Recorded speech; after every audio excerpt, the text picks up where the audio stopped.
नमस्कार। जॉब्स वाला में आपका स्वागत है। आज की इस पॉलिटी की थर्ड क्लास में हम स्वतंत्रता की अवधारणा के साथ साथ असमानता एवं अधिकारों की बात करेंगे। स्वतंत्रता की अवधारणा को दरअसल हमने फर्स्ट और सेकंड लेक्चर में कवर किया था विस्तार से। फर्स्ट लेक्चर में हमने नकारात्मक स्वतंत्रता का सिद्धांत क्या होता है उसके बारे में चर्चा की थी। सेकंड लेक्चर में हमने सकारात्मक स्वतंत्रता का सिद्धांत क्या होता है उसके बारे में चर्चा की थी। आज के इस लेक्चर में हम समानता एवं अधिकार ये दोनों चीज़ें क्या होती हैं इसके बारे में चर्चा करने वाले हैं। क्लास को चालू करने के पहले आप लोगों के लिए छोटी सी जानकारी कि पॉलिटी के अतिरिक्त आपका सामान्य प्रबंधन हिस्ट्री की क्लासेस भी चल रही हैं। साथ ही साथ क्या है आपका पेपर फर्स्ट की क्लासेस भी चल रही हैं जिसकी 4 क्लासेस क्या ऑलरेडी हो चुकी हैं, जिसमें शिक्षण और अधिगम से संबंधित हम बातें कर चुके हैं। आज की क्लास को चालू करने के पहले आप लोग चैनल को सब्सक्राइब कर लीजिए। उसके बाद हम क्लास प्रारंभ करते हैं। सबसे पहले यहाँ पर आता है आपका समानता, उसके बाद हम चर्चा करेंगे अधिकारों पर। समानता के तहत या इक्वलिटी के तहत क्या है, हम पहले ये समझते हैं कि समानता होता क्या है, समानता होती क्या है। तो समानता की अवधारणा एक आधुनिक राज्य के उदय से जुड़ी हुई क्या है विचारधारा है। समानता एक ऐसा सिद्धांत है, समानता एक ऐसा विचार है जो ज़्यादा क्या है पुरातन नहीं है। इसका इसका संबंध किससे है, जो अभी मॉडर्न स्टेट से डेवलप हुए हैं, जो हाल ही के कालखंड में। हाल ही के कालखंड का मतलब ये नहीं होता है तो 2 साल 10 साल। हाल के कालखंड का मतलब होता है पिछले क्या है दो सदी में जो स्टेट डेवलप हुआ है, जो मॉडर्न स्टेट की जो संकल्पना उभर करके आई है, उस दौरान जो राज्य की संकल्पना उभर करके आई है, उस दौरान जो सिद्धांत निकल करके आया वो क्या था, आपका समानता था। अगर हम समानता के पहले के कालखंड में चलें जहाँ पे ग्रीक राज्य होते थे, तो ग्रीक जो वो थे चिंतन करता थे, या ग्रीक जो विचारक थे, उन सब ने ने क्या है विशेषकर असमानता का समर्थन किया है। असमानता के महत्व को क्या है उनने इंगित किया है। अब यहाँ पे पॉइंट ये आता है कि ग्रीक चिंतन में असमानता के महत्व को क्यों इंगित किया गया। तो देखो, जो ग्रीक सोसाइटी थी वो दरअसल असमानता पर ही आधारित थी। अब ग्रीक सोसाइटी असमानता पर कैसे आधारित थी, क्योंकि ग्रीक जो समाज था, ग्रीक सोसाइटी जो थी, वो क्या है कई स्तरों में बटा हुआ था। उन कई स्तरों में से जैसे एक क्लर्जी वर्ग होता था। इस क्लर्जी वर्ग के अलावा, क्लर्जी मतलब क्या होता है, जो पांडित्य वर्ग होता है उसको क्लर्जी वर्ग बोलते हैं। ठीक है। इस क्लर्जी वर्ग के अलावा क्या होता था, उसके समानांतर में और कई बार क्या होता है ऊपर भी, ठीक है, उसके समानांतर में भी और कई बार क्या होता है उसके ऊपर भी क्या होता था, वो एक कौन सा वर्ग आ जाता है, शासक वर्ग आ जाता है। इसके अतिरिक्त क्या होते थे, दास होते थे, आम पब्लिक होती थी। ठीक है। तो ये पूरा क्या है एक असमानता का स्तर इस प्रकार से क्या है बना हुआ होता था, जिसको ग्रीक चिंतन में हम कई बार पढ़ने को देखने को मिलता है। प्लेटो ने मनुष्यों को गुणों के आधार पर 3 वर्गों में बांटा था। प्लेटो ने मनुष्यों को गुणों के आधार पर 3 वर्गों में कौन कौन से वर्ग बांटे, एक आर्थिक वर्ग बांटा, एक सैनिक वर्ग बांटा, एक दार्शनिक वर्ग बांटा। ठीक है। कई बार ये वर्ग आपको 4 स्तरों पे देखने को मिलता है, 4 वर्गों पे, लेकिन कई हम उसको जनरली 3 वर्ग में पढ़ेंगे। ठीक है। कैसे, एक आर्थिक वर्ग कौन सा होता है, जो क्या करता है देश की अर्थव्यवस्था, राज्य की अर्थव्यवस्था को संभालता है, जो क्या करता है व्यापार करता है, जो क्या करता है कृषि करता है। जो सीमाओं की रक्षा करता है वो सैनिक वर्ग होता है, वो राजा की सहायता करता है। और राजा कैसा होता है, दार्शनिक होता है। दार्शनिक व्यक्ति प्लेटो को अभी हम पढ़ेंगे हमारे पॉलिटी वाले सिद्धांतों में, विचारकों में प्लेटो, अरस्तु, इन सबको पढ़ना है हमको। प्लेटो को जब हम पढ़ेंगे तो पता चलेगा कि वहां पे इन तीनों वर्गों में से शासन कौन करेगा। तो शासक के लिए प्लेटो ने राजा के गुण बताए हुए थे। राजा के गुणों के तहत बताया था कि राजा कैसा होना चाहिए, दार्शनिक होना चाहिए। राजा कैसा होना चाहिए, दार्शनिक शासक की उनने संकल्पना दी है। और दार्शनिक शासक क्या करेगा, शासन करेगा। सैनिक वर्ग की सहायता से शासन करेगा, आर्थिक वर्ग उसको क्या करेगा, धन धान्य प्रोवाइड करेगा सीमाओं के विस्तार के लिए, राज्य के विस्तार के लिए, राज्य की रक्षा के लिए। अरस्तु ने असमानता को स्वाभाविक और प्राकृतिक माना है। प्लेटो ने असमानता को किन आधारों पर बता दिया, मनुष्य के गुणों के आधार पे, कि आर्थिक वर्ग है, सैनिक वर्ग है, दार्शनिक वर्ग है, ये क्या हो गए, असमान हो गए तीनों। अरस्तु ने किस आधार पर बता दिया कि भाई वो जो असमानता है वो एक स्वाभाविक गुण है हमारा, एक दूसरे से क्या रहेंगे, भिन्न ही रहने वाले हैं। हम और तुम कभी समान नहीं हो सकते हैं। ठीक है। तो हम दोनों एक दूसरे से भिन्न रहेंगे, क्योंकि वो हमारा क्या है, प्राकृतिक गुण है। ईश्वर ने हमको क्या किया है, ऐसा बनाया है। ईश्वर ने हमको क्या किया है, असमानता दी है। अरस्तु के अनुसार दासता स्वाभाविक तथा वांछनीय है। अरस्तु क्या बोलते हैं, इन सब पॉइंट्स को आपको याद रखना है। इन सब पॉइंट्स क्या है, कॉन्सेप्चुअल बेस आप अपना मजबूत रखिए, ताकि आपको क्या रहेगा, क्वेश्चन को सॉल्व करने में आसानी जाएगी। ठीक है। यहाँ पे ये क्या बोलते हैं कि अरस्तु के अनुसार दासता क्या है, स्वाभाविक तथा वांछनीय होती है। स्वाभाविक तथा वांछनीय का मतलब क्या है, स्वाभाविक क्यों है, क्योंकि प्रकृति प्रदत्त हो, क्योंकि वो ईश्वर ने बनाई है। तो आप तो असमान रहेंगे ही आपस में एक दूसरे से, पहला कि वो स्वाभाविक है, दूसरा क्या है, वांछनीय है, वो होगी ही। वो क्या है, असंभाव्य है, मतलब होगा ही, वो आप असमान रहेंगे ही रहेंगे। ठीक है। क्योंकि इससे स्वामी व दास पारस्परिक रूप से लाभान्वित होते हैं। देखो, जब असमानता आती है तो असमानता में एक पक्ष होता है जो ऊपर रहेगा, दूसरा पक्ष क्या होता है जो नीचे रहेगा। ठीक है, मतलब समझो ना इस चीज़ को, कि अगर मैं बोलता हूँ आर्थिक असमानता है, तो आर्थिक असमानता में अगर हम भारतीय समाज को डिवाइड करें आर्थिक असमानता के आधार पे, तो कौन कौन से आ जाते हैं? अपर क्लास आता है, मिडिल क्लास आता है, लोअर क्लास आता है। कई बार मिडिल क्लास को भी अपर मिडिल क्लास और लोअर मिडिल क्लास में भी डिवाइड कर दिया जाता है। अब इसको समझो, क्या लोअर क्लास अपर क्लास के बराबर हो सकता है? क्या मिडिल क्लास के बराबर हो पाएगा कभी? क्या मिडिल क्लास और अपर क्लास बराबर हो पाएंगे कभी? बिल्कुल नहीं। ठीक है, लेकिन इससे फायदा हो रहा है दोनों को। कैसे? कि भाई जो लोअर क्लास है, अर्थात इसको लोअर क्लास के से हटा करके वापस हम अपने पॉइंट पे लौट के आते हैं कि भाई स्वामी और दास दोनों को फायदा होता है। जो दास होता है वो स्वामी के लिए क्या कर रहा होता है? काम कर रहा होता है, स्वामी के लिए काम करता है। तो उसके माध्यम से जो भी वो काम कर रहा है, उसमें से जो भी लाभ होगा स्वामी को, उस लाभ का स्वामी अपना एक हिस्सा किसको प्रदान कर देगा? अपने दास को प्रदान करेगा। बाकी हिस्सा वो अपने पास रख लेगा। समझो 100 रुपए का उसको लाभ होता है, तो 20 रुपए अपने दास को प्रदान करेगा, 80 रुपए अपने पास रखेगा।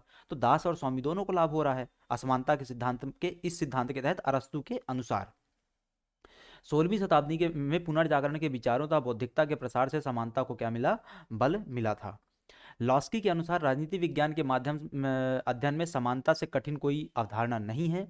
आधुनिक विश्व में संविदावादियों ने प्राकृतिक अधिकार के आधार पर व्यक्तियों की समानता का समर्थन किया है तथा इसकी समानता के कारण उन्होंने राज्य को सहमति की उत्पत्ति के रूप में देखा है। रूसो एक ऐसे विचारक थे जिन्होंने अपनी रचना डिस्कोर्सेस इन इक्वालिटी, क्या नाम है रूसो की इस पुस्तक का? डिस्कोर्सेस इन इक्वालिटी, में समानता पर विशेष विचार प्रकट किया है। पहले हमने लॉस्की के विचार देखे। लॉस्की ने क्या बोला? राजनीति विज्ञान के अध्ययन में समानता से कठिन कोई दूसरी अवधारणा नहीं बताई है। समानता को समाज में स्थापित करना बहुत कठिन है। इवन भारतीय समाज में आज की तारीख में हमने समानता स्थापित नहीं कर पाए हैं। चाहे आर्थिक समानता हो, चाहे राजनीतिक समानता हो, चाहे सामाजिक समानता हो, किसी भी स्तर पर हम समानता स्थापित नहीं कर पाए हैं। इवन आज़ादी के 75 वर्ष बाद भी समानता स्थापित नहीं कर पाए हैं। इतने सारे कानूनी और संवैधानिक प्रावधानों के बाद भी कितना कठिन होता है समानता को स्थापित करना। आधुनिक विश्व में संविदावादियों ने कॉन्ट्रेक्चुअलिस्ट ने प्राकृतिक अधिकार के आधार पर व्यक्तियों की समानता का समर्थन किया है तथा इसकी समानता के कारण उन्होंने राज्य को सहमति की उत्पत्ति के रूप में देखा। राज्य को सहमति की उत्पत्ति का मतलब क्या होता है? कि जो समान है, जो असमान है, वो सब क्या होंगे? एक स्तर पे आएंगे, एक प्लेटफॉर्म पे आएंगे और वो बोलेंगे, जो लोग क्या है, समझो ये है, ये है, ये है, सब यहाँ वहाँ की पब्लिक है, ये सब एक दूसरे के साथ क्या है? अनइक्वल अनइक्वल है ना, असमान है। ये क्या बोलेंगे? एक प्लेटफॉर्म पे आएंगे और बोलेंगे कि राज्य आए, एक राज्य की अवधारणा आए और वो क्या करे? हमारे अंदर समानता स्थापित करे। That's it. भाई भारतीय समाज में क्या थी? असमानता थी। हमने एक राज्य बनाया, उस राज्य को क्या बोला गया? भारत संघ बोला गया। और भारत संघ आज की तारीख में क्या कर रहा है? समानता स्थापित करने का अपने संविधान के माध्यम से प्रयास करता है। रूसो ने क्या कहा? अपनी रचना डिस्कोर्सेस ऑफ इक्वलिटी में समानता को विशेष विचार के रूप में प्रकट किया। रूसो के अनुसार प्राकृतिक अवस्था में संपत्ति व अवस्था में संपत्ति व परिवार के अभाव के कारण न सिर्फ व्यक्ति समान थे बल्कि स्वतंत्र भी थे। अगर संपत्ति नहीं है तो फिर असमानता लगभग क्या हो जाती है? खत्म हो जाती है। ये बात बिल्कुल सही है। ये बात क्या है? लगभग सही है। दरअसल आप जो सामाजिक असमानता देखते हैं, दरअसल आप जो राजनीतिक असमानता देखते हैं, उसका मूल कारण क्या है? आर्थिक असमानता है। उसका मूल कारण क्या है? आर्थिक असमानता। इस बात को मैंने कई बार इसको समझाया है, लेक्चर्स में बोला भी है कि अगर किसी व्यक्ति को आप सामाजिक रूप से क्या करना चाहते हैं? उत्थान करना चाहते हैं, और किसी व्यक्ति को राजनीतिक उत्थान करना चाहते हैं या सामाजिक और राजनीतिक अधिकार प्रदान करना चाहते हैं, तो अलग से प्रदान करने की आवश्यकता नहीं है। आप सामने वाले व्यक्ति को आर्थिक रूप से सशक्त कीजिए, उसको रोजगार दीजिए, उसको धन दीजिए, उसको पैसा दीजिए। जैसे ही वो आर्थिक रूप से सशक्त होता है तो वो स्वतः क्या कर लेगा? सामाजिक समानता, सामाजिक न्याय की स्थापना कर लेगा, सामाजिक अधिकारों की प्राप्ति कर लेगा, राजनीतिक अधिकारों की प्राप्ति कर लेगा। उसको फिर अलग से स्टेट द्वारा प्रदान किए जाने की आवश्यकता नहीं पड़ेगी। ये बात बिल्कुल सही है। इसको कैसे समझोगे? कि आप जब ग्रामीण क्षेत्र में रहते हो तो वहाँ अनटचेबिलिटी, छुआछूत, ये सब चल रहा होता है, जातिवाद चल रहा होता है। लेकिन जब वही चीज़ क्या होती है? आपके पास पैसा आता है, आप वहाँ गाँव से उठ करके शहर में आ जाते हैं, तो वही चीज़ क्या हो जाती है? पूर्णतः गायब हो जाती है, खत्म हो जाती है। तो इस चीज़ को आपने कई बार अपने स्तर पर भी एहसास किया होगा। रूसो के अनुसार प्राकृतिक अवस्था में संपत्ति व परिवार के अभाव के कारण न सिर्फ व्यक्ति समान थे बल्कि स्वतंत्र भी थे। हमने इस चीज को समझा। कालांतर में वैज्ञानिक आविष्कारों के कारण असमानता की स्थापना हुई तथा मनुष्य भिन्न वर्गों में क्या होता चला गया? विभक्त होता चला गया। इस चीज को और समझो डिटेल में थोड़ा सा कि भाई इसको, ये तो रूसो ने बता रहे हैं, ग्रीक स्टेट के अनुसार बता रहे हैं। हम इसको अगर मैं भारतीय परिप्रेक्ष्य में समझाऊं तो आप चले जाइए ना सिंधु काल और वैदिक काल में। क्या उस समय असमानता थी? क्या उस समय असमानता थी? क्यों? क्योंकि वो जो आप वार्णिक असमानता बोलते हैं, वो जो आप सामाजिक असमानता बोलते हैं, दरअसल वो असमानता नहीं थी। सबको उसके कर्मों के आधार पर किया गया था, काम का आवंटन किया जाता था। लेकिन जैसे जैसे क्या होता गया? विचारों का विकास होता गया, विभिन्न विचारों का उदय होता गया और एक विकास की अवधारणा विकसित होती चली गई। धीरे धीरे क्या होता चला गया, असमानता बढ़ती चली गई। क्यों? क्योंकि लोगों के पास क्या होता चला गया, संपत्ति का एक जो वो था संकेंद्रण था वो बढ़ता चला गया कि भाई कुछ लोगों के पास संपत्ति संकेंद्रित हो गई, कुछ लोगों के पास संपत्ति कभी पहुंची ही नहीं। जिनके पास संकेंद्रित हो गई और जिनके पास पहुंची नहीं, उनके बीच में एक अंतर आ गया। इससे असमानता क्या होती चली गई, बढ़ती चली गई। तो ये रूसो भी यही कॉन्सेप्ट बताते हैं। रूसो के विचार मार्क्स से मिलते हैं। रूसो के विचार किससे मिलते हैं? कार्ल मार्क्स से मिलते हैं, परंतु रूसो ने समानता की स्थापना के लिए सशक्त सशक्त राज्य की अवधारणा पर बल दिया है, जबकि मार्क्स ने राज्य को ही असमानता का जिम्मेदार माना है। मार्क्स के विचार और रूसो के विचार यहाँ पर अंतर लाते हैं कि मार्क्स क्या बोलते हैं कि अगर आपको असमानता खत्म करना है तो आपको एक राज्य विहीन व्यवस्था स्थापित करनी पड़ेगी, जबकि रूसो क्या बोलते हैं कि अगर आपको असमानता खत्म करनी है तो आपको राज्य की ही स्थापना करनी पड़ेगी और राज्य क्या करेगा, असमानता को खत्म करेगा। इसको ऐसे समझो कि भारत में असमानता थी, तो भारत में अगर असमानता खत्म करनी है तो हमको एक क्या करना पड़ेगी, राज्य की जरूरत पड़ेगी। और उस राज्य की हमने स्थापना की, उस राज्य का नाम क्या है, भारत संघ नाम है। उस राज्य का नाम क्या है, भारत संघ नाम है। और उस स्टेट के माध्यम से, यहाँ स्टेट का मतलब प्रांत नहीं है, यहाँ स्टेट का मतलब क्या है, जो आपके अनुच्छेद 13 में स्टेट की परिभाषा दी हुई, अनुच्छेद 12 में स्टेट की परिभाषा दी हुई है, संविधान के अनुच्छेद 12 में, उस वो मतलब है यहाँ पर। ठीक है, एकदम क्लैरिटी रखना है एकदम, है ना। तो रूसो रूसो के विचार में रूसो और मार्क्स के विचार मिलते हैं, लेकिन अंतर कहाँ पे आ जाता है कि मार्क्स क्या बोलते हैं कि अगर आपको क्या करना है, असमानता खत्म करनी है तो पहले राज्य को खत्म करना पड़ेगा, राज्य विहीन व्यवस्था अपनानी पड़ेगी, तब असमानता खत्म होगी। जबकि रूसो क्या बोलते हैं कि हमको क्या करना पड़ेगा, राज्य की स्थापना करनी पड़ेगी और वो राज्य क्या करेगा, असमानता को खत्म करेगा। रूसो ने दो प्रकार की समानता, प्राकृतिक और पारस्परिक को महत्व दिया हुआ है। रूसो प्राकृतिक समानता की बात करते हैं जो ईश्वर द्वारा प्रदत्त रहेगी, और पारस्परिक समानता की हम आपस में क्या रहेंगे, एक कॉमन प्लेटफॉर्म पर आ जाएंगे। रूसो के अनुसार भद्र पुरुष पशु होने के कारण व्यक्तियों को प्रकृति में क्या है, समानता प्राप्त है, जबकि संपत्ति के विकास से जिस असमानता की स्थापना हुई वह पारस्परिक असमानता कहलाती है। मैं और आप दोनों मनुष्य हैं, मैं और आप दोनों क्या हैं, मनुष्य हैं। ये समानता है, ये समानता हमको किसने प्रदान करी है, ईश्वर ने प्रदान करी है। इसलिए हम इसको क्या बोलते हैं, प्राकृतिक समानता बोलते हैं। इसको हम क्या बोलते हैं, प्राकृतिक समानता बोलते हैं। हम लोग क्या है, भद्र पशु। भद्र पशु मतलब क्या है, मनुष्य तो जानवर है, मनुष्य क्या है, हम बोलते हैं ना सामान्य में मनुष्य जानवर है, लेकिन कैसा जानवर है, भद्र जानवर है, अच्छा जानवर है। ठीक है, तो इस हिसाब से क्या हो जाती है, प्राकृतिक समानता। लेकिन पारस्परिक असमानता कहाँ पे देखने को मिलती है, क्योंकि हमने क्या किया, संपत्ति का अर्जन चालू किया, संपत्ति का संकेंद्रण चालू किया, वहां से क्या होती है, पारस्परिक असमानता उभर करके आती है। रूसो के अनुसार मनुष्य जन्म से तो स्वतंत्र है, पर वह सभी स्थानों पे क्या है, बंधनों से बंधा हुआ होता है। आप जन्म से स्वतंत्र हैं, ठीक है, आप जन्म लेते हैं, आप जन्म से स्वतंत्र हैं, ईश्वर ने आपको स्वतंत्रता प्रदान की है, लेकिन आप फिर भी बंधे हुए हैं। जैसे उदाहरण के लिए बात कर लें कि जब आप जन्म ले रहे होते हैं तो उस समय क्या होता है, आप पूर्ण रूप से स्वतंत्र होते हैं, प्राकृतिक स्वतंत्रता बोलते हैं इसको। ठीक है, आगे हम पढ़ेंगे इस तंत्र के बारे में। आप पूर्ण रूप से स्वतंत्र है, प्राकृतिक अधिकार प्राप्त है आपको, लेकिन जन्म लेने के तुरंत पश्चात, जन्म लेने के तुरंत पश्चात आप क्या आ जाते हैं, स्टेट के कंट्रोल में आ जाते हैं। जन्म लेने के तुरंत पश्चात आप किसके नियंत्रण में आ जाते हैं, राज्य की नियंत्रण में आ जाते हैं।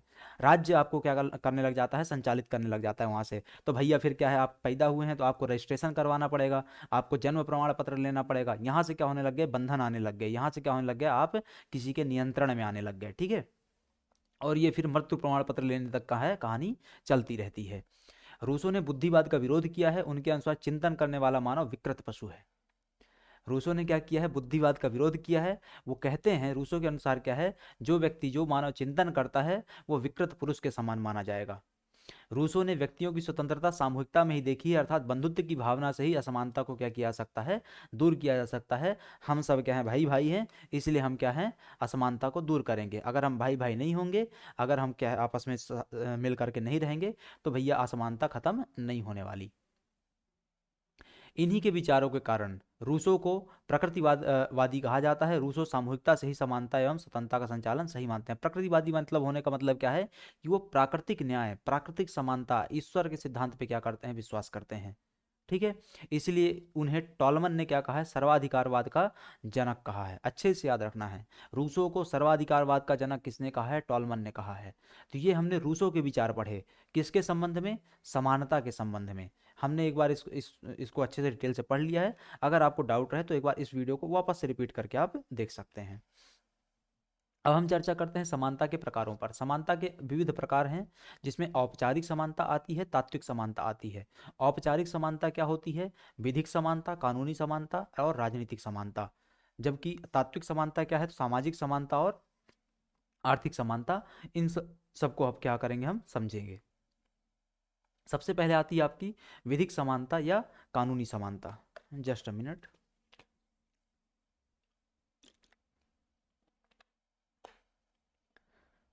विधिक समानता से तात्पर्य क्या है? तो विधिक समानता से तात्पर्य समाज में सभी व्यक्तियों को जन्म, दैहिक या मानसिक क्षमताओं तथा अन्य भिन्नताओं के बावजूद समान कानूनी दर्जा प्राप्त होना। आपको जिस कानून का लाभ मिलेगा उसी कानून का लाभ मुझे भी मिलेगा। भाई खाद्य सुरक्षा अधिनियम 2013 के तहत आपको भी 35 किलो खाना मिलेगा, आपके परिवार को भी, मुझे भी उतना ही मिलेगा। ठीक है, भले आपका एक पैर ना हो और मेरे दोनों पैर हो, भले आपके दोनों हाथ हो, मेरा एक हाथ ना हो। ठीक है, इन सब चीज़ों से कोई फर्क नहीं पड़ने वाला है। आपका जन्म कहाँ हुआ है, आपकी दैहिक स्थिति क्या है, आपकी मानसिक स्थिति क्या है, इन सब चीज़ों से कोई फर्क नहीं पड़ने वाला है। ठीक है, एनएफएसए के तहत जितना खाना मिलना है जिसको, उतना सबको मिलेगा। एनएफएस उसके तहत अगर किसी प्रकार कोई अन्य अधिकार मिल रहा है आपको, तो सबको मिलेगा। जैसे बात कर लें भाई, SC ST अधिकार संरक्षण अधिनियम 1989 के तहत अगर क्या है उनका संरक्षण किया जाएगा, तो ऐसा नहीं कि जिसकी एक टांग नहीं है उसका संरक्षण नहीं करेंगे, और जिसका एक हाथ नहीं उसका संरक्षण नहीं करेंगे। भाई ऐसा तो नहीं होता है, सबको बराबर संरक्षण होगा। मतलब क्या हो गया? विधिक समानता। कानून सबके साथ बराबर समान रूप से व्यवहार करता है। ये जो विधिक समानता है, इस विधिक समानता को आप कहाँ से देखते हैं? ये विधिक समानता आपके पास आती है अनुच्छेद 13 से निकल करके भी आती है। कहाँ से निकल करके आती है? अनुच्छेद 13 से निकल कर भी आती है, 13 और 14 से, कि विधि के समता और विधि का समान संरक्षण, कि भाई कानून किसी के साथ कोई भेदभाव नहीं करेगा। फिर आता है राजनीतिक समानता। राजनीतिक समानता क्या है? तो इससे तात्पर्य नागरिकों के राजनीतिक अधिकारों की समानता है। नागरिकों को राजनीतिक अधिकार का मतलब क्या है? ऐसा नहीं होता है कि अनुच्छेद 19 के तहत जो प्राप्त स्वतंत्रता है वो सिर्फ क्या है, कश्मीरी लोगों को मिलेगी, वो क्या है, तमिल वासियों को नहीं मिलेगी।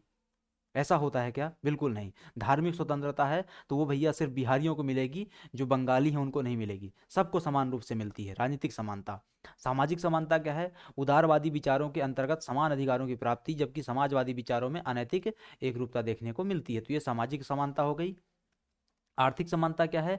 उदारवाद के अंतर्गत कार्य के समान अवसर मिलता है, जबकि समाजवाद के अंतर्गत वाद का क्या है, अधिकार दिया जाता है। तो उदारवाद के तहत या लिबरल इकोनॉमी जो रहती है, लिबरल नेचर की जो वो रहता है, उसके तहत क्या किया जाता है, कार्य के समान अवसर मिलते हैं। जैसे उदाहरण की बात कर लें, भाई आपका जो अनुच्छेद 16 है वो लोक नियोजन में अवसर की समानता की बात करता है। क्या बात करता है? लोक नियोजन में अवसर की समानता की बात करता है। आपका अनुच्छेद 39 घ है, अनुच्छेद 39 घ क्या बात करता है? समान कार्य समान वेतन की बात करता है। ठीक है, तो ये सब चीज़ें क्या आ जाती हैं, आपकी सामाजिक और आर्थिक समानता के रूप में उभर करके आती हैं। ठीक है, तो ये क्या थे, प्रकार थे। अब आते हैं विभिन्न विचारकों द्वारा समानता संबंधित क्या मत दिए गए हैं, इनके बारे में हम चर्चा करेंगे।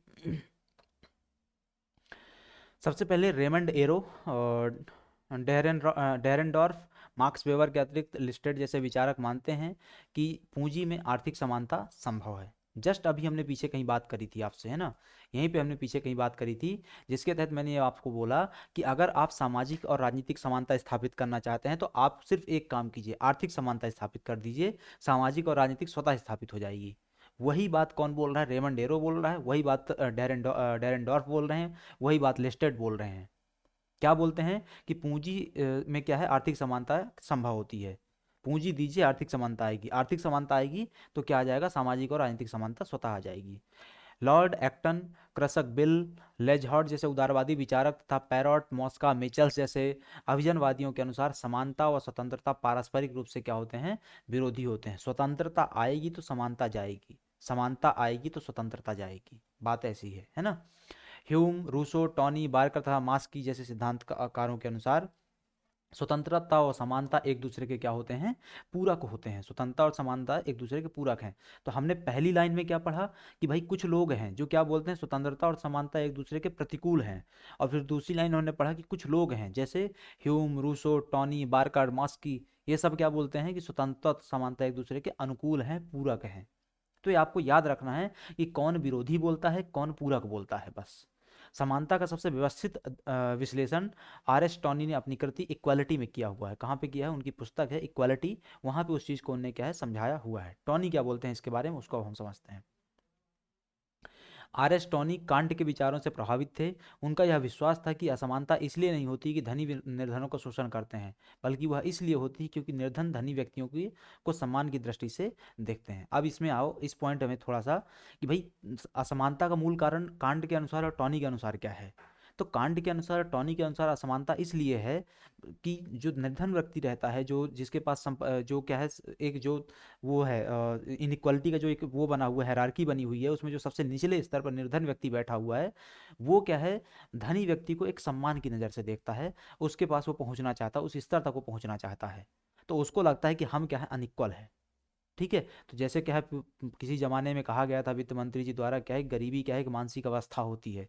ठीक है। तो ये वही चीज़ है कि भाई असमानता क्या है, एक मानसिक अवस्था है। गरीब ने मान लिया है कि जो ऊपर हमारे बैठा हुआ है वो हमसे बहुत आगे निकल गया है, वो क्या है, आर्थिक असमानता को जन्म देता है। टॉनी ने असमानता को मनोवैज्ञानिक रूप से विश्लेषित करने की कोशिश की है। टॉनी के अनुसार व्यक्तियों में तीन प्रवृत्तियां होती हैं। पहली प्रवृत्ति कि प्रत्येक व्यक्ति में सोचने की क्षमता होती है।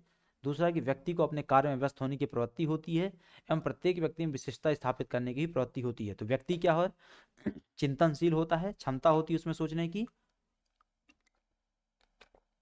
कार्य का कार्य में व्यस्त रहने की प्रवृत्ति होती है, और प्रत्येक व्यक्ति में विशिष्टता स्थापित करने की भी क्या होती है, प्रवृत्ति होती है। हर कोई स्वयं को क्या करना चाहता है, विशिष्ट बनाना चाहता है। टॉनी के अनुसार चूंकि सभी व्यक्तियों में तीन प्रवृत्तियां होती हैं, इसलिए वे सभी समान हैं। ये हमने पीछे जो पढ़ के आए थे, रूसो का सिद्धांत। रूसो ने दो स्तरों में बात की थी, एक प्राकृतिक समानता की, एक पारस्परिक समानता की। प्राकृतिक समानता क्या थी कि भाई हम सब क्या हैं, मानव हैं, हम सब क्या हैं, मनुष्य हैं। तो हम क्या हो गए, समान हो गए, आपके भी दो पैर हैं, मेरे भी दो पैर हैं, आपके भी दो हाथ हैं, मेरे भी दो हाथ हैं। हाँ, ये क्या होती, समानता हो गई। वही समानता तो ये भी बात करें ना कि भाई हर कोई सोच सकता है, हर कोई क्या कर सकता है, काम में व्यस्त रह सकता है, हर कोई क्या है, विशिष्ट विशिष्ट करना चाहता है कुछ। तो इस आधार पे क्या बोला जाएगा कि भाई समानता है, तीनों प्रवृत्तियां क्या है, हर व्यक्ति में होती हैं, सभी व्यक्ति में रहेंगी, इसलिए समान है। टॉनी के अनुसार समानता का अर्थ है जीवन के लिए उपयोगी आवश्यकताओं की प्राप्ति व पूर्ति। जीवन के लिए उपयोगी आवश्यकता क्या होती है, तो जो बुनियादी आवश्यकता हमारे जीवन यापन के लिए क्या है, आवश्यक है। आपने इन्हीं विचारों के आधार पर टॉनी ने आय के उपयोगितावादी सिद्धांत की स्थापना की, जिसके अंतर्गत राष्ट्रीय आय का वितरण इस प्रकार किया जा सकता है, ये चाहता है कि सभी व्यक्तिवादियों को उचित हिस्सा प्राप्त हो सके। इसको इस नज़रिए से समझो, टॉनी के अनुसार क्या है कि हमको क्या करना है, राष्ट्रीय आय का वितरण करना है। और राष्ट्रीय आय का वितरण इस प्रकार से करना है कि प्रत्येक व्यक्ति को उतना धन मिल सके, उतनी संपत्ति, उतनी आय मिल सके, जिसमें से वो अपना क्या कर सके, अपना और अपने परिवार का भरण पोषण कर सके। अर्थात जो बेसिक नीड्स की चीज़ें होती हैं, आधारभूत आवश्यकता की चीज़ें होती हैं, वो सब क्या हो सके, फुलफिल हो सके, जिसमें रोटी, कपड़ा, मकान, ये सब आ जाता है।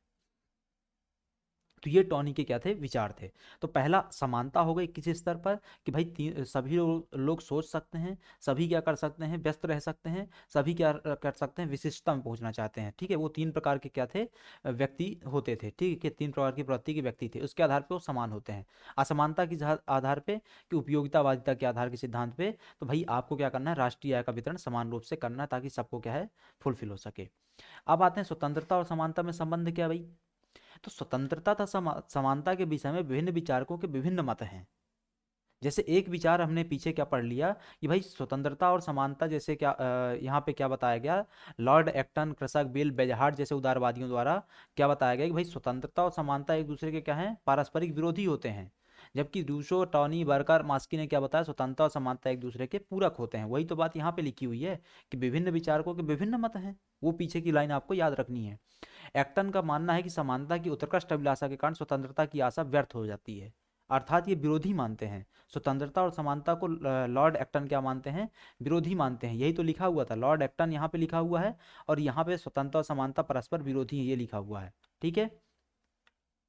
तो लॉर्ड एक्टन क्या है, समानता की उत्कृष्ट अभिलाषा, समानता की इच्छा रखने वाले व्यक्ति के अंदर क्या होती है, स्वतंत्रता की आशा खत्म हो जाती है। लॉस्की का कहना है कि लॉस्की कहना है कि डी टॉकविले और लॉर्ड एक्टन के मस्तिष्क में स्वतंत्रता के प्रति उत्कृष्ट अभिलाषा होने के कारण ही उनके अंदर स्वतंत्रता और समानता को परस्पर विरोधी समझा गया। किंतु यह एक गलत निष्कर्ष है कि उनके द्वारा समानता का तात्पर्य गलत रूप लेने से कारण ऐसा हो गया है। ठीक है। तो अब यहाँ पे लॉस्की क्या बोलते हैं, लॉस्की किस चीज़ के समर्थक है, लॉस्की यहाँ पे आ जाएगा एक मिनट, यहाँ पे लॉस्की आएगा, ठीक है। लॉस्की क्या है, वो स्वतंत्रता और समानता को पूरक मानते हैं, और स्वतंत्रता और समानता को पूरक मानने के दौरान वो क्या करते हैं, लॉ डी टॉकविले और लॉर्ड लॉर्ड एक्टन के मत को क्या करते हैं, काटते हैं। स्वतंत्रता और समानता दोनों का उद्देश्य वास्तव में व्यक्ति के व्यक्तित्व का विकास है। दोनों एक दूसरे के क्या होते हैं, पूरक होते हैं, विरोधी नहीं। तो ये हमारा कंक्लूजन है। हम क्या मानते हैं कि भाई ये एक दूसरे के पूरक हैं, एक दूसरे के विरोधी बिल्कुल नहीं है। एक्टन का कहना है कि दोनों में विरोधाभास यह है कि समानता और स्वतंत्रता जो कि परस्पर विरोधी विचार के रूप में प्रतीत होते हैं, विश्लेषण करने पर एक दूसरे की आवश्यकता क्या होते हैं, सिद्ध होते हैं, अर्थात क्या है, पूरक होते हैं। यदि व्यक्ति को समान अवसर मिले तो व्यक्ति अपनी रुचि के अनुसार अपनी शक्तियों के विकास की स्वतंत्रता का उपभोग कर सकता है। अंततः कहा जा सकता है कि द्वारा स्वतंत्रता का कार्य किया जाता है। यदि किसी राज्य में समानता नहीं है तो वहाँ स्वतंत्रता हो ही नहीं सकती। तो कंक्लूजन हमारा ये निकलता है कि स्वतंत्रता और समानता पूरक हैं। यदि स्वतंत्रता नहीं है तो समानता गायब रहेगी, यदि समानता नहीं है स्वतंत्रता गायब रहेगी। अगर दोनों एक है तो दूसरी स्वतः क्या है, स्थापित होने का प्रयास करती है, और राज्य उसमें क्या करता है, सहयोग करता है। ये क्या था, आपका पूरा समानता का सिद्धांत था, समानता का पूरा क्या था, विचार था। अब हम चर्चा करते हैं अधिकारों पर। अधिकार क्या होते हैं, राइट्स क्या होते हैं, उनके बारे में चर्चा करते हैं। अधिकार हमारे जीवन की अनिवार्य दशा है। मानव व्यक्तित्व का विकास अधिकारी के विकास में ही संभव है। हम घरों से ही अधिकारों के बारे में चर्चा करना चालू कर देते हैं। अगर आपके पास आपके घर में कोई अधिकार नहीं है तो वहीं से क्या होने लग जाएगा, आपके अंदर एक निकृष्ट भाव उत्पन्न होने लग जाता है। ठीक है। तो ये क्या है, हम क्या है, मानव व्यक्तित्व ऐसा का विकास ही ऐसा होता है। मानव के विचारों का विकास ही ऐसे होता है जहां वो हर व्यक्ति क्या करना चाहता है, अधिकार प्राप्त करना चाहता है, अधिकारी बनना चाहता है। आप भी किसी एग्जाम की तैयारी करके अधिकारी बनना चाह रहे हैं, अर्थात अधिकार प्राप्त करना चाह रहे हैं। मनुष्य के सज्जीवन के लिए राज्य की क्या होती है, आवश्यकता होती है। मनुष्य के सज्जीवन के लिए राज्य की आवश्यकता क्यों होती है? सदजीवन मतलब, सद मतलब अच्छा, जीवन मतलब जीवन। अच्छा जीवन, अच्छा जीवन मतलब क्या होता है कि आप अपनी आवश्यकताओं की पूर्ति कर पा रहे हो। यदि आप अपनी आवश्यकताओं की पूर्ति नहीं कर पाएंगे तो उन आवश्यकताओं की पूर्ति कौन करेगा? तो उसके लिए होता है राज्य। राज्य क्या करता है, आपकी आवश्यकताओं की पूर्ति करता है। जैसे कि देश में मोटा मोटा मान ले कि भाई 50 करोड़ लोगों के पास क्या थे, बैंक खाते नहीं थे, आप नहीं खुलवा पा रहे थे, कौन खोला बैंक खाते, आपके राज्य। आपके पास क्या है, मकान नहीं था, मकान बना करके कौन दे रहा है, राज्य, प्रधानमंत्री। वो जो आपका मकान बनाओ योजना चलती है सरकार की, है ना, तो उसके तहत क्या है, आपका प्रधानमंत्री आवास योजना, उसके तहत क्या मकान बना के दे रहे हैं। ठीक, तो आपकी जो बेसिक नीड्स की चीज़ें हैं सजीवन के लिए, वो कौन पूर्ति करता है, राज्य करता है। राज्य अपने नागरिकों को सुविधाएं प्रदान करता है जिनसे वे अपना विकास कर सके। राज्य द्वारा दी जाने वाली इन्हीं सुविधाओं का नाम क्या है, अधिकार है। भाई आपके पास स्वतंत्रता है, स्वतंत्रता का अधिकार है, बोलने का अधिकार है, कहीं भी बस जाने का अधिकार है, कुछ भी व्यापार करने का अधिकार है, कहीं भी नौकरी करने का अधिकार है, किसी भी धर्म का पालन करने का अधिकार है, कहीं काम करने का अधिकार है, कहीं काम ना करने का अधिकार है, कहीं बोलने का अधिकार है, कहीं ना बोलने का अधिकार है। हर प्रकार के अधिकार आपको दिए गए हैं। वो कौन दे रहा है आपको, राज्य सुलभ करवाता है आपके लिए वो अधिकार। वो अधिकार कौन सुलभ करवाता है, राज्य सुलभ करवाता है। दे तो आप स्वयं रहे हैं ना, we the people of India, constitution की पहली लाइन यही है, हम भारत के लोग। तो दे तो आप स्वयं रहे हैं, लेकिन उनको सुलभ कौन बनाता है, राज्य बनाता है आपकी तरफ से। इन अधिकारों के माध्यम से राज्य एक और नागरिकों को स्वतंत्रता प्रदान करता है जिसमें अपना शारीरिक, मानसिक और नैतिक विकास कर सकते हैं। और उन अधिकार, जो अधिकार राज्य सुलभ बना रहा है आपके लिए, उनकी उपस्थिति में क्या करते हैं, आप अपना विकास करते हैं। कौन सा विकास, संपूर्ण विकास करते हैं। उसमें शारीरिक विकास भी शामिल है, मानसिक विकास भी शामिल है, और नैतिक विकास भी शामिल है। नागरिकों की वे मांगे जो समाज के कल्याण के लिए होती हैं, जिन्हें समाज स्वीकार कर लेता है, राज्य इन अधिकारों को लागू करने की व्यवस्था करता है, वो क्या कहलाते हैं, अधिकार कहलाते हैं। तो ऐसी बातें जो राज्य डिमांड करता है अपने कल्याण के लिए, समाज डिमांड करता है अपने कल्याण के लिए, समाज उन्हें स्वीकार करता है, वो सब चीज़ें क्या है, फाइनली अधिकार में कन्वर्ट कर दी जाती हैं। जैसे समाज मांग करता है कि मुझे धार्मिक स्वतंत्रता दो, तो भाई धार्मिक स्वतंत्रता को राज्य ने क्या बना दिया, अधिकार बना दिया। राज्य डिमांड करता है कि नागरिक डिमांड करता है, समाज डिमांड करता है कि समाज में से क्या करो, बाल श्रम खत्म करो, तो उसके लिए क्या कर दिया गया, अधिकार बना दिया गया। राज्य समाज डिमांड करता है कि हमारे लिए क्या करो, शिक्षा की व्यवस्था करो, तो अनुच्छेद 21 ए के तहत क्या कर दिया गया, 86वें संविधान संशोधन के तहत संशोधन करके जोड़ दिया गया। तो ये सब क्या है, जो समाज डिमांड करेगा, जो नागरिक डिमांड करेंगे, उसको क्या कर दिया जाएगा, अधिकार का रूप प्रदान कर दिया जाता है। अधिकारों की परिभाषाओं पर चर्चा करते हैं। लॉस्की के अनुसार क्या है, अधिकार सामाजिक जीवन की वे परिस्थितियां हैं जिनके बिना साधारणता कोई मनुष्य अपना उच्चतम विकास नहीं कर सकता। जस्ट तो हमने पीछे डिस्कस किया ना, अधिकारों की उपस्थिति में नागरिक क्या करता है, अपना शारीरिक मानसिक नैतिक विकास करता है। वही तो बात लॉस्की बोल रहा है। वो सांख्य के शब्दों में क्या है, अधिकार वह मांग है जिसे समाज स्वीकार करता है और राज्य लागू करता है। यही तो आखिरी लाइन लिखी हुई थी ना, हर चीज हमने पहले डिस्कस कर ली। वो चीज़ जो जो चीज़ यहाँ पे बोसांके बोल रहे हैं, वो चीज़ हमने आखिरी में डिस्कस की। नागरिक जो की वे मांगे जो समाज कल्याण के लिए होती हैं, समाज स्वीकार करता है, उसे राज्य क्या करता है, प्रदान करता है, लागू करता है। वही बात बोसांके बोल रहे हैं। गार्नर के अनुसार क्या है, उन शक्तियों को जो नैतिक प्राणी होने के नाते मनुष्य के व्यवसाय की पूर्ति के लिए आवश्यक होती हैं, अधिकार कहा जाता है। तो ये क्या थी, बोसांके लॉस के और गार्नर के अनुसार परिभाषाएं थी। ग्रीन के अनुसार परिभाषा क्या है, तो अधिकार वह शक्ति होती है जिसकी लोक कल्याण के लिए ही मांग की जाती है और जिसे मान्यता भी प्राप्त होती है। वह शक्ति जो लोक कल्याण के लिए मांगी जाती है। सॉलमंड के शब्दों में सत्य के नियम द्वारा रक्षित हित अधिकार है। कोई भी हित जिसका आदर करना कर्तव्य हो, जिसका अतिक्रमण अनुचित हो, अधिकार कहलाता है। तो सत्य के नियम द्वारा रक्षित हित क्या होता है, अधिकार कहलाता है। अब कोई भी हित जिसका आदर करना क्या होता है, कर्तव्य हो, जिसका अतिक्रमण अनुचित हो, वह सब क्या कहलाएगा, आपका अधिकार है। भाई आपको अधिकार दिए गए हैं ना, आपको अधिकार कहाँ से दिए गए हैं, अनुच्छेद आपके 14 से चालू होते हैं, समानता के अधिकार से। ठीक है, तो वहां से जो आगे जितने भी आपके अधिकार दिए गए हैं, क्या किसी पर भी राज्य अतिक्रमण कर सकता है, बिल्कुल नहीं कर सकता। राज्य के अतिक्रमण बिल्कुल नहीं कर सकता। अनुच्छेद 13 साफ साफ बोलता है, अनुच्छेद 13 क्या बोलता है, साफ साफ बोलता है कि अगर क्या है, राज्य द्वारा बनाया गया कोई कानून अधिकारों का अतिक्रमण करता है, अधिकारों का उल्लंघन करता है, तो उसको उतनी ही मात्रा में क्या कर दिया जाएगा, विधि शून्य घोषित कर दिया जाएगा, जितनी मात्रा में वो अधिकारों का हनन कर रहा है। हम भारतीय परिप्रेक्ष्य में अधिकार की भी बात कर रहे हैं अनुच्छेद 13 के अनुसार। वही बात तो यहाँ पे भी हो गई ना, कि अगर वो अतिक्रमण करेगा तो अधिकार नहीं कहलाएगा। बात स्पष्ट हो गई। सॉलमंड के शब्दों में हमने देख लिया। अब हम बात करते हैं अधिकारों के वर्गीकरण की। बहुत व्यापक वर्गीकरण है। इस वर्गीकरण को बस आपको थोड़ा सा दिमाग में रखना है अपने, हो गया। हम इसको विस्तार से नहीं पढ़ेंगे, आपको बस अपने दिमाग में इसको रखना है, ठीक है। जब हम संविधान पढ़ेंगे तब इसके बारे में चर्चा करेंगे। अधिकार आते हैं, प्राकृतिक अधिकार होते हैं, नैतिक अधिकार होते हैं, मौलिक अधिकार होते हैं और कानूनी अधिकार होते हैं। प्राकृतिक, नैतिक, मौलिक और कानूनी अधिकार। इसके अलावा अब कानूनी अधिकारों की अगर हम बात करें तो ये दो प्रकार के होते हैं, राजनैतिक अधिकार और सामाजिक अधिकार। राजनैतिक अधिकारों की अगर हम चर्चा करें तो इसमें क्या क्या आता है, मतदान करने का अधिकार अनुच्छेद 324, कानून के समक्ष समता का अधिकार, कई सारे आ जाएंगे उसमें, पर जनरली अगर बोलें तो भाई विधि के समक्ष समता और विधि के समान संरक्षण अनुच्छेद 13 आ जाएगा। 326 हो गया, अनुच्छेद 13 हो गया। निर्वाचित होने का अधिकार पीपल्स रिप्रेजेंटेशन एक्ट के तहत आ जाएगा आपका। सरकारी पद प्राप्ति का अधिकार अनुच्छेद 16 आ गया। प्रार्थना पत्र देने का अधिकार, सरकार की आलोचना करने का अधिकार अनुच्छेद 21 आ जाता है। अनुच्छेद 19 आ जाता है, 19 एक आ जाता है बोलने के अधिकार के तहत। अधिकारों को लागू करने का अधिकार अनुच्छेद 32, अधिकारों को लागू करने का अधिकार अनुच्छेद 32 और 35 भी, अनुच्छेद 35 भी, ठीक है। इसके बाद आते हैं कानूनी अधिकारों के तहत सामाजिक अधिकार। सामाजिक अधिकार में क्या आता है, समता का अधिकार। समता के अधिकार के तहत क्या है, राजनैतिक समता, सामाजिक समता, आर्थिक समता। समता मतलब समानता, राजनीतिक समानता, सामाजिक समानता और आर्थिक समानता। दूसरा आता है स्वतंत्रता का अधिकार।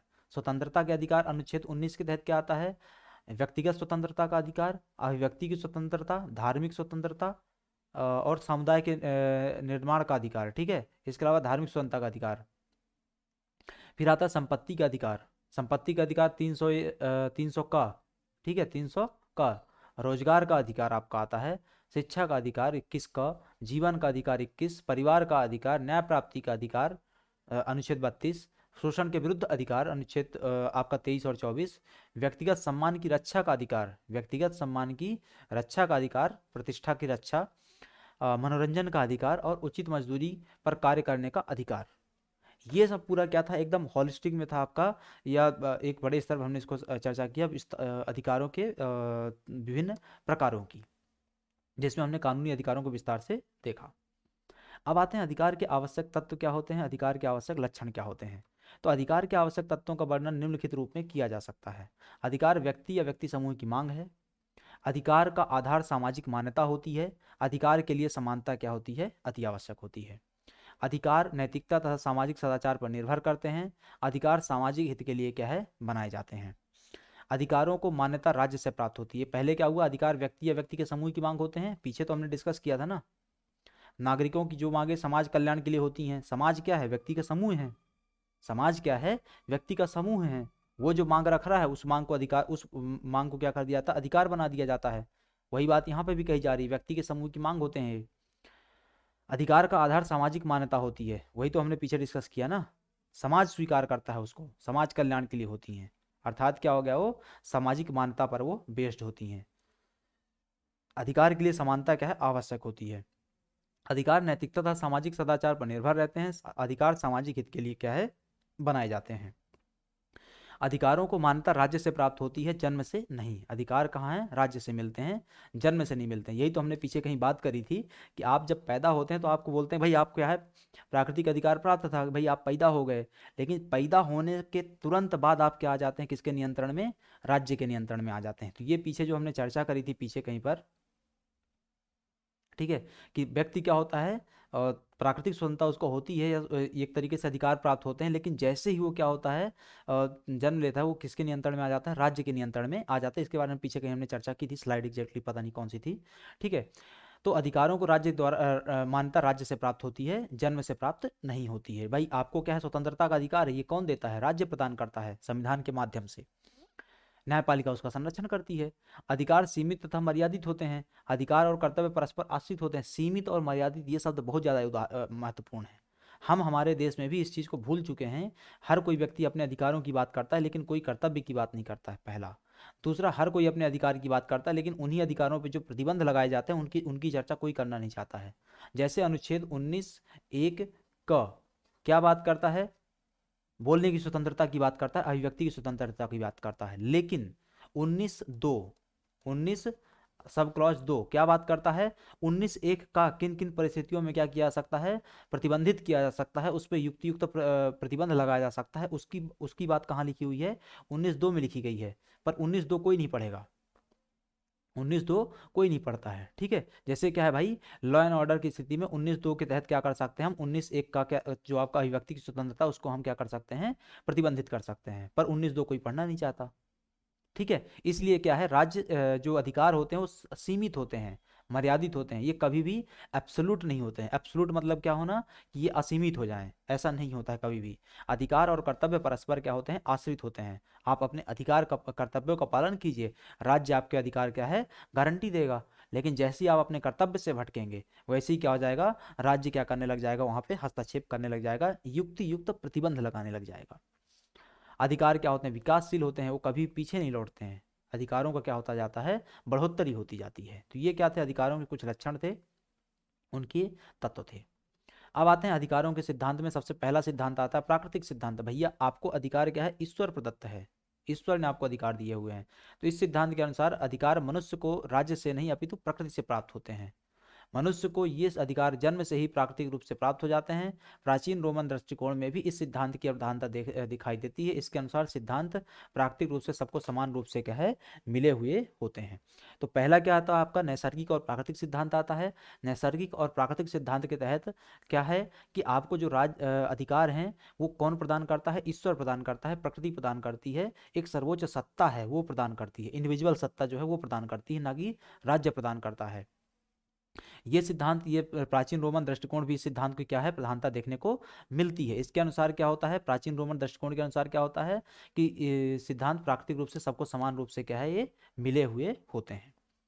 सिसरो के शब्दों में अगर हम बात करें, दर्शन शास्त्री सिसरो के शब्दों में, कि मनुष्य के व्यक्तित्व के विकास में प्राकृतिक नियम का सिद्धांत काफी महत्व रखता है, विशेषकर जबकि संसार भर के सभी प्राणियों में समानता और भातृत्व की भावना का संचार हो रहा हो। भातृत्व मतलब क्या होता है, बंधुत्व होता है। भातृत्व मतलब क्या है, भातृत्व मतलब क्या होता है, बंधुत्व होता है, अर्थात भाईचारा। भातृत्व मतलब भाईचारा। इसीलिए उक्त प्राकृतिक नियम मनुष्य और परमात्मा के जीवों पर समान रूप से प्रभावी होते हैं, क्योंकि सभी क्या होते हैं, विवेकशील होते हैं। तो ये क्या हो गया, ये जो अधिकार थे आपको ईश्वर द्वारा प्रदान किए गए थे, इसलिए सबको समान रूप से क्या है, उपलब्ध होते हैं। डॉक्टर आशीर्वादम के शब्दों में अगर हम बात करें तो डॉक्टर आशीर्वादम के शब्दों में अधिकार उसी प्रकार मनुष्य की प्रकृति के अंग होते हैं जिस प्रकार उसकी त्वचा का रंग उसका होता है। इनकी विस्तृत व्याख्या करने या औचित्य बताने की कोई आवश्यकता नहीं है, वे तो स्वतः सिद्ध हो जाते हैं। भाई सामने वाला व्यक्ति काला है, ये आपको बताने की आवश्यकता नहीं है, दिख रहा है। सामने वाला व्यक्ति भूरा है, गोरा है, ये आपको बताने की आवश्यकता नहीं है, दिख रहा है वो ये वैसे ही इसी प्रकार से कि किसी व्यक्ति को प्राकृतिक अधिकार प्राप्त है, ये अलग से मेंशन करने की जरूरत नहीं है बस उसको है, प्रकृति वो उसका अंग है, वो उसके अस्तित्व का अंग है। जिस अगर आपका एग्जिस्टेंस है, आपका अस्तित्व है, मतलब आपके पास प्राकृतिक अधिकार है। ठीक है, आपने जन्म लिया, आपकी त्वचा काली थी, वो है, वो आपके प्रकृति प्रदत्त है। ठीक है, प्राकृतिक अधिकारों की व्याख्या करते समय टॉमस पेन ने कहा है कि प्राकृतिक अधिकार वे अधिकार हैं जो मनुष्य के अस्तित्व को बनाए रखने में आवश्यक है। अभी तो हमने बात किया ना कि आपके अस्तित्व का ही तो बात है। ठीक है, जो डॉक्टर आशीर्वादम के लिए हमने डिस्कस किया वही बात टॉमस पेन भी बोल रहे हैं। वो क्या बोलते हैं कि प्राकृतिक अधिकार वे अधिकार हैं जो हमारे अस्तित्व को ही बनाए रख रहे हैं। ठीक है भाई, सामने वाले व्यक्ति की जो आशीर्वादम बोल रहे थे कि भाई सामने वाले व्यक्ति की त्वचा काली है, गोरी है, सफेद है, आपको बताने की आवश्यकता नहीं है। क्यों? क्योंकि दिख रहा है। वैसे ही सामने वाले व्यक्ति के पास प्राकृतिक अधिकार है या नहीं, ये बताने की आवश्यकता नहीं है। क्यों? क्योंकि व्यक्ति का अस्तित्व मतलब क्या है, व्यक्ति का अस्तित्व दिखाई दे रहा है तुमको ना, इसका मतलब क्या है कि उसके पास प्राकृतिक अधिकार है। इसके अंतर्गत उन सब कार्यों को करने का अधिकार शामिल है जो उसके अपने सुख और आराम के लिए आवश्यक है, जिनसे दूसरों के प्राकृतिक अधिकारों को हानि नहीं पहुंचती। ये बहुत लाइन इंपॉर्टेंट है। हमारे अधिकार उतने ही मात्रा में क्या हमको प्राप्त हैं तब तक जब तक कि वो हम क्या है दूसरे के अधिकारों को क्या करें, हनन ना करें, दूसरे के अधिकारों पर हस्तक्षेप ना करें। सामाजिक समझौता सिद्धांत के प्रतिपादकों ने प्राकृतिक नियमों को राजनीतिक नियमों का आधार माना और प्राकृतिक सिद्धांतों के सिद्धांत को मान्यता प्रदान की थी। इन्होंने समाज तथा राज्य से पूर्व भी प्राकृतिक अधिकारों के अस्तित्व को क्या है, स्वीकार किया हुआ है। तो इन्होंने समाज तथा राज्य से पूर्व भी क्या है, प्राकृतिक अधिकारों के अस्तित्व को स्वीकार कर लिया था। तो ये क्या था पूरा आपका, इसके बारे में चर्चा थी आशीर्वादम और टॉमस पेन आदि के बारे में। अब अगला आता है हॉब्स के अनुसार। हॉब्स क्या बोलते हैं अधिकारों के बारे में? तो प्रत्येक मनुष्य का प्रत्येक वस्तु पर अधिकार है, यहाँ तक कि दूसरे व्यक्ति के शरीर पर भी उसका अधिकार है। ये क्या है, प्रत्येक व्यक्ति का प्रत्येक वस्तु पर अधिकार है, तो हमारा दूसरे के शरीर पर भी क्या होता है, अधिकार होता है। लॉक के शब्दों में प्राकृतिक अवस्था में कुछ नियम थे, लॉक के शब्दों में प्राकृतिक अवस्था में कुछ नियम थे, विवेक हमारा मुख्य नियम था। लॉक क्या बोलते हैं कि प्राकृतिक अवस्था में क्या होते हैं, कुछ नियम होते हैं। उन नियमों में सबसे पहला नियम होता है विवेक। ठीक है, बुद्धि, जो सभी को यह शिक्षा देता है कि सभी समान हैं, सभी स्वतंत्र हैं, इसीलिए कोई भी कष्ट एक दूसरे को मत दो भैया, है ना। हम सब बराबर हैं, हम सब स्वतंत्र हैं, हम सब सेम प्लेटफॉर्म पे सेम स्टेज पे हैं, तो एक दूसरे को कष्ट पहुंचाने की क्या आवश्यकता है। ठीक है, अच्छे आदमी थे लॉक। अतः सभी को चाहिए कि कोई किसी का जीवन ना ले, किसी के स्वास्थ्य को हानि ना पहुंचाए, किसी की स्वतंत्रता मर्यादित ना करे, ना ही किसी की संपत्ति को छीने। तो भैया सीधी सी बात है, हम एक दूसरे के कार्य में हस्तक्षेप नहीं करेंगे। तुम मेरे कार्य में हस्तक्षेप मत करो, मैं तुम्हारे कार्य में हस्तक्षेप नहीं करूंगा। तुम मेरे जीवन में हस्तक्षेप मत करो, मैं तुम्हारे जीवन में हस्तक्षेप नहीं करूंगा। हम एक दूसरे की संपत्ति में हस्तक्षेप नहीं करेंगे, स्वास्थ्य में हस्तक्षेप नहीं करेंगे, एक दूसरे से मर्यादित भाषा में बात करेंगे। बस यही अधिकार है हमारे। रूसो का विचार है कि राज्य के जन्म होने पर प्राकृतिक अधिकार सामान्य इच्छा में परिवर्तित हो गए और वे अविच्छेद तथा अदेय नहीं रहे। अब यहां से कहानी पलट जाती है। भाई अभी तक तो क्या चल रहा था, प्राकृतिक अधिकार चल रहे थे, ईश्वर ने प्रदत्त किया है, हम सब यहाँ पे धरती में हैं, हम सब बराबर हैं, हम सबको बराबर अधिकार प्राप्त हैं। लेकिन यहां से क्या होता है, जैसे ही राज्य का जन्म होता है, जैसे ही राज्य की उत्पत्ति होती है, तो जो सामान्य इच्छा के तहत हमको प्राप्त था ना राज्य, वो खत्म। अब यहाँ पे क्या हो गया, जो अधिकार हो गए वो देय प्रकृति के हो गए। किस प्रकृति के हो गए, देय प्रकृति के, अर्थात राज्य प्रदान करेगा, देय मतलब देना, प्रदान करना, राज्य प्रदान करेगा। वो अविच्छेद प्रकृति के नहीं रहे, मतलब अब राज्य उसमें क्या करेगा, विच्छेदन करेगा। राज्य क्या करेगा, विच्छेदन करेगा। ठीक है, तो जो अविच्छेदन की प्रकृति थी, जो अदेय की प्रकृति थी, वो समाप्त हो गई। उसकी जगह क्या आ गया, देय की प्रकृति आ गई, विच्छेदन की प्रकृति आ गई। राज्य देने लग गया, राज्य विच्छेदन करने लग गया। सामान्य इच्छा ही समस्त अधिकारों की जननी बनकर के मनुष्य के जीवन, स्वतंत्रता और संपत्ति को प्रभावित करने लग गई। अब आते हैं वैधानिक अधिकार। ये पूरा क्या था आपका, प्राकृतिक अधिकार थे। अब आते हैं वैधानिक अधिकारों में। तो इस सिद्धांत के अनुसार राज्य द्वारा ही कानूनी मान्यता दिए जाने पर अधिकारों का जन्म होता है। वैधानिक अधिकार का मतलब क्या है, भाई राज्य ने मान्यता प्रदान करी है, राज्य ने बोला है शोषण के विरुद्ध अधिकार है। ठीक है, तो भाई राज्य ने बोला है तो है, इस प्रकार से बेनियम के अनुसार अधिकार मानव के सुखमय जीवन के नियम हैं जिन्हें राज्य के कानूनों द्वारा मान्यता दी जाती है। इस सिद्धांत के अनुसार अधिकार ना तो निरपेक्ष है ना प्राकृतिक है। अधिकार ना तो क्या है, निरपेक्ष है, ना ही क्या है, प्राकृतिक होता है। निरपेक्ष का होने का मतलब क्या होता है कि सबको समान रूप से मिले, ये नहीं है भाई। सापेक्ष होगा वो कैसा होगा, अधिकार सापेक्ष होगा, राज्य प्रदान कर रहा है, ठीक है, वो प्राकृतिक भी नहीं है।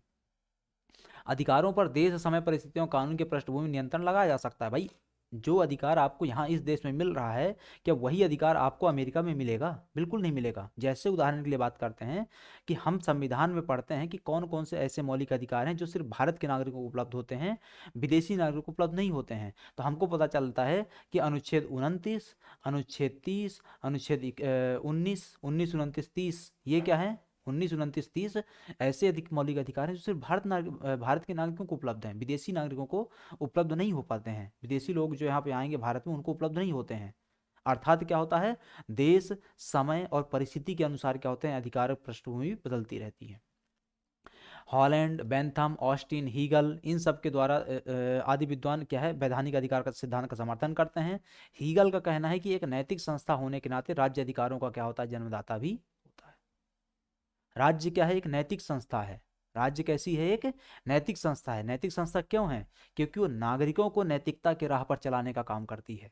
हम पढ़ेंगे जब अरस्तु को, हम पढ़ेंगे जब प्लेटो को विचारक के रूप में, तब हम राज्य की नैतिकता के सिद्धांत को पढ़ेंगे, राजा की नैतिकता के सिद्धांत को पढ़ेंगे। बट अभी के लिए ये क्या है, राज्य एक नैतिक संस्था है जो क्या करती है, एक अधिकारों की जन्मदाता होती है। इस सिद्धांत के अनुसार, वैधानिक अधिकार सिद्धांत के अनुसार, अधिकारों का मापदंड राज्य के कानून है, नैतिक आधार नहीं होता है। तो राज्य जैसे कानून बनाएगा वैसे अधिकार प्रदान करेगा। राज्य कानून बना करके अधिकार प्रदान करता है, यही वैधानिक सिद्धांत का अधिकार है। अगला आता है ऐतिहासिक अधिकार सिद्धांत। तो ऐतिहासिक अधिकार सिद्धांत यह मानता है कि अधिकार इतिहास की क्या होते हैं, उपज होते हैं। भाई लंबे कालखंड से चले आ रहे हैं। पूजा करने का अधिकार तुमको सिंधु घाटी में था, वैदिक काल में था, इसलिए तुमको आज भी मिलना चाहिए भाई, ठीक है, ये ऐतिहासिकता है। इस सिद्धांत के अनुसार बहुत दिनों से जो रीति रिवाज परंपराएं चली आ रही हैं, मनुष्य उनको जीवन में स्थान देते चले जाते हैं और कालांतर में रीति रिवाज परंपराएं कानून का रूप धारण कर लेती हैं, ठीक है। तो ये क्या हो जाता है भाई, उदाहरण के लिए बात कर लेते हैं इसको भाई। जो इस्लाम है उसमें क्या है, बहुविवाह की प्रथा चल रही थी। रीति रिवाज क्या था, पुराना था, बहुत लंबे कालखंड से चला आ रहा था। तो उसको फिर क्या कर दिया गया, उनके लिए मुस्लिम जो पर्सनल लॉ जो बनाया गया, मुस्लिम पर्सनल लॉ, जिसमें उनके विवाह आदि के बारे में चर्चा की गई है, उसमें बहुविवाह की वो मिल जाती है, मान्यता मिल जाती है। बात आपको स्पष्ट हो गई, ठीक है। चूंकि वो ऐतिहासिकता लिए हुए है, चूंकि वो लंबे कालखंड से चला आ रहा है, कई सदियों से चला आ रहा है, वो हमारी रीति रिवाज परंपरा संस्कृति का हिस्सा बन गया है, इसलिए हम उसको अधिकार में कन्वर्ट कर देते हैं राज्य के सहयोग से। राज्य ऐसे अधिकारों को मान्यता देता है, उसकी सृष्टि नहीं करता है। सृष्टि करने का मतलब कि राज्य उसकी उत्पत्ति करे, राज्य उसको बनाए, राज्य उसको क्या करे, सृजन करे, ऐसा नहीं होता। क्यों नहीं होता, क्योंकि तो ऐतिहासिक था ना, लंबे कालखंड से चला आ रहा था। बस राज्य उसकी क्या करता है, पुष्टि करता है, राज्य उसकी क्या करता है, मान्यता देता है। जेलिनेक के शब्दों में संस्थाओं के उचित अध्ययन के लिए, चाहे वे राजनीतिक, कानूनी या सामाजिक हों, ऐतिहासिक अध्ययन को आधार बनाने की आवश्यकता आज स्वयं सिद्ध बन गई है। अर्थात किसी भी समस्या का समाधान इतिहास से होता है, अधिकार भी इतिहास की क्या होते हैं, उपज होते हैं। तो आज की तारीख में भी किसी भी समस्या, कोई भी समस्या आपके इस समाज में होती है, आप सीधे उत्तर ढूंढने कहाँ चले जाते हैं, इतिहास में ढूंढने चले जाते हैं कि भाई पहले कैसा चल रहा था, उसके आधार पर अब हम डिसाइड करेंगे कि अब ऐसा चलेगा। बात स्पष्ट है।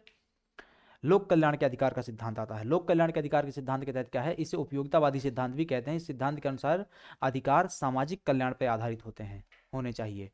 बेंथम और मिल ने अधिकारों की कसौटी अधिकतम व्यक्तियों का अधिकतम हित माना है। बेंथम और मिल क्या बोलते हैं अधिकारों की कसौटी के लिए, कि अधिकतम व्यक्तियों का अधिकतम हित। लॉस्की ने इसे स्वीकार करते हुए कहा है कि वही अधिकार ठीक है जो राज्यों के संपूर्ण सदस्यों के लिए मूल्यवान व महत्वपूर्ण होता है। अधिकार वही अच्छा जो सब सदस्य के लिए मूल्यवान हो, सब सदस्य के लिए बढ़िया हो, निरपेक्ष हो। अधिकारों का निर्णय सामाजिक कल्याण के आधार पर होना चाहिए, कितना इससे समाज कल्याण, लोक कल्याण होने वाला है। सेबाइन और बेंथम के विचारों के बारे में लिखा है, सेबाइन ने बेंथम के विचारों के बारे में लिखा है कि अधिकतम सुख यह सिद्धांत एक कुशल विधायक के हाथों में एक प्रकार का सार्वभौम अधिकार सौंप देता है। ग्रीन के अनुसार उद्देश्य की पूर्ति मानव समाज का लक्ष्य है, उसके लिए आवश्यक है कि अधिकारों का आधार केवल अवैधानिक स्वीकृति नहीं है, यह अधिकार सार्वजनिक नैतिक चेतना में विद्यमान होते हैं। तो लोक कल्याण के अधिकार के सिद्धांत का सामान्य सा मतलब अलग अलग बेंथम, लॉस्की, ग्रीन, सेबाइन, इन सब के द्वारा क्या निकल करके आता है कि हमें उन चीज़ों को, लोक कल्याण को, जो ऐसी ऐसी बातों को जिनसे लोक कल्याण सिद्ध होता है, उनको क्या करना चाहिए, अधिकारों का रूप दिया जाना चाहिए।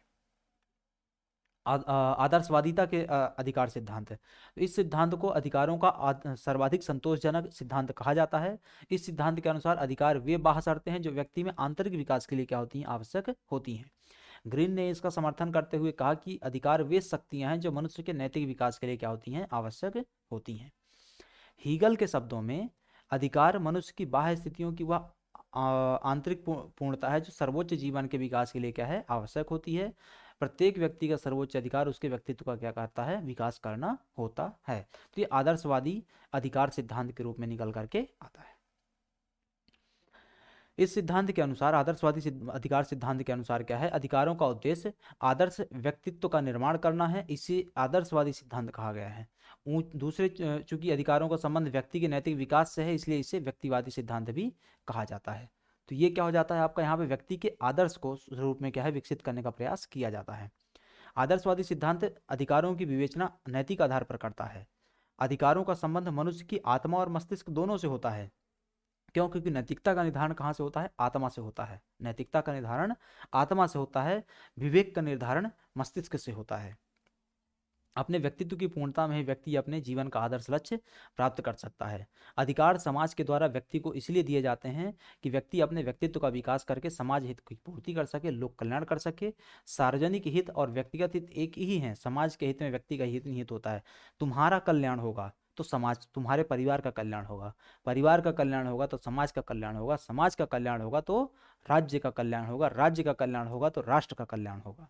राज्य और राष्ट्र में अंतर होता है। आने वाले समय में हम ये सब भी बातें करेंगे, अभी नहीं।